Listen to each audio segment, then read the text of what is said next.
Je ne comprends pas comment j'ai pu me laisser devenir comme ça. Ça, c'est la phrase de Martine. Martine, je l'ai eu en appel découverte hier. Si ça t'intéresse de savoir ce que sont les appels découvertes ou sessions de clarification, il y a plusieurs noms, je t'invite à regarder en description.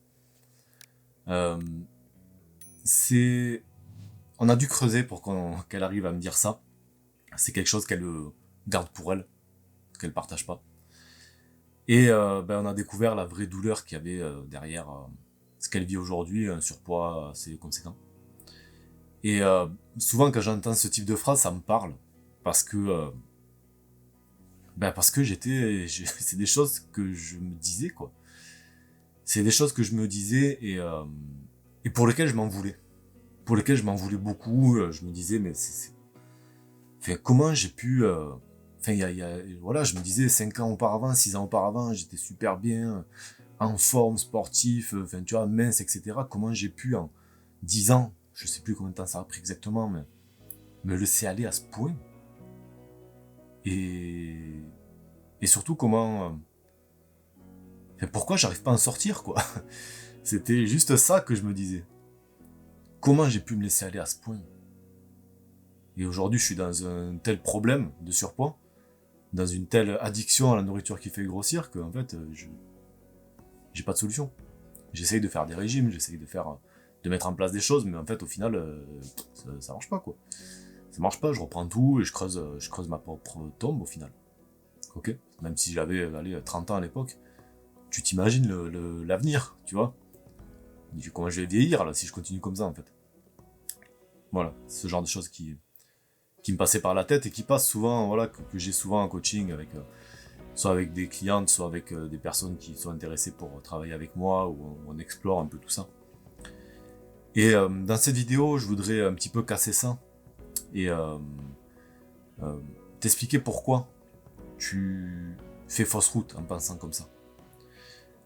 Tout simplement parce que il y a un problème que tu dois traiter en premier. C'est ton problème de rapport à la nourriture. Ok. Quand tu quand tu as tendance à manger tes émotions, à manger quand ça va pas, dès que si tu t'ennuies, tu vas ouvrir le frigo, manger.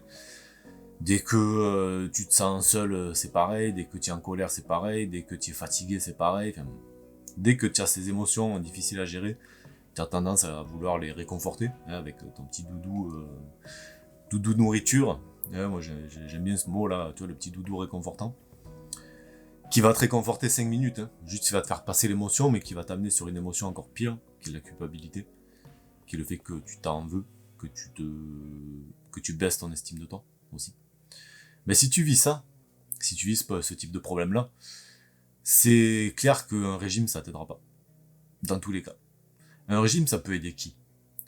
Je sais pas, moi quand j'y pense, je me dis ça peut aider une personne qui a simplement quelques kilos à perdre avant l'été, avant de faire son body summer avant l'été, qui a pas spécialement de problème avec la nourriture, c'est juste que c'est une personne qui va faire du gras un peu facilement, qui est pas, voilà, qui bouge pas trop, mais qui mange relativement bien quoi. Qui va pas, pour qui, je sais pas, pour qui voir un morceau de chocolat sur une table, ça se transforme pas tout de suite en obsession. Ok. Pour qui manger un petit, je sais pas, manger un bonbon, ça se transforme pas en orgie de nourriture. D'accord. Pour les personnes comme ça, effectivement, faire un régime pour perdre, je sais pas, quelques kilos, ok. Mais pour une personne comme toi, ou comme j'ai pu l'être, pour qui justement, quand on commence à taper dans le paquet de gâteaux, ça se transforme tout de suite en orgie de nourriture. C'est juste une fausse solution. C'est juste quelque chose qui nous entraîne encore plus dans des cercles vicieux. Hein, le fameux yo-yo, hein, dans tous les cas, on connaît très bien.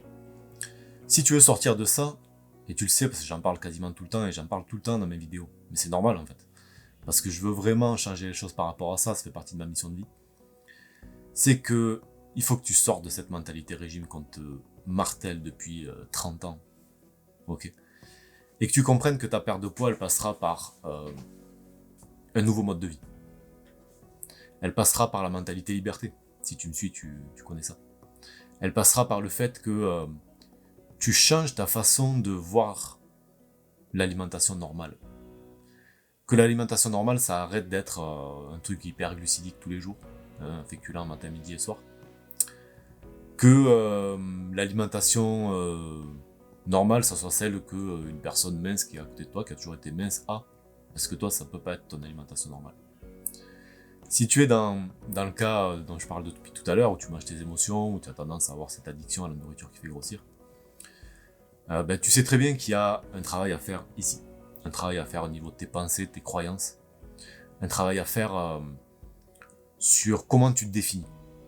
Et ce travail-là, il passe pas du tout par le fait de faire un régime ou suivre un plan de diététicien ou faire une sleeve ou utiliser un ballon gastrique, enfin toutes ces choses qui au final peuvent t'aider, ouais, ok.